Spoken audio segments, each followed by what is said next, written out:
Thank you, Mr. Chair.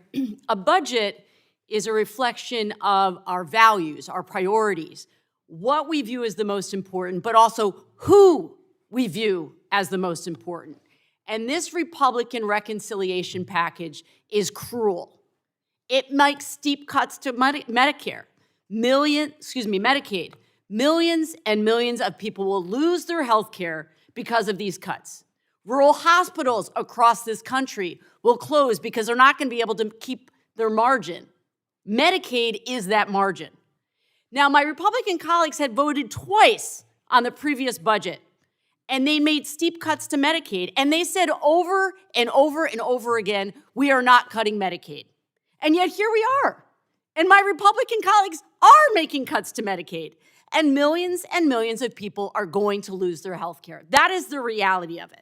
But it's not just a cruel budget, it's also a very cynical one. And why do I use the word cynical? Because these cuts to Medicaid and to food assistance programs are being made to pay for massive tax breaks for the very wealthy. It's food and health care versus giving more money to people who don't need Medicaid, who don't need food assistance. So yes, I think it's cruel and I think it's cynical. And get this, despite being lectured repeatedly by Republican members of this committee about our country's deficit, this bill actually adds trillions of dollars to the deficit. I'm serious, I'm not making this up.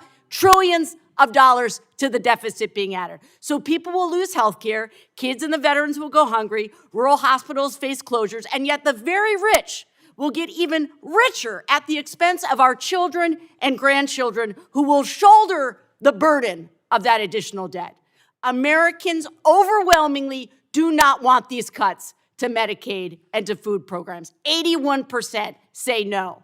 And when they see the full impact, when they realize what is being done in their name, they will be outraged because it is a betrayal. Absolutely. Americans can't pay their rent right now. Grocery prices are too high. Prescription drug prices are too high. Costs are going to continue to get higher because of Trump's stupid tariff game. This is Trump's economy, and it's rigged against working people. This budget is not for working people. It's not for the middle class.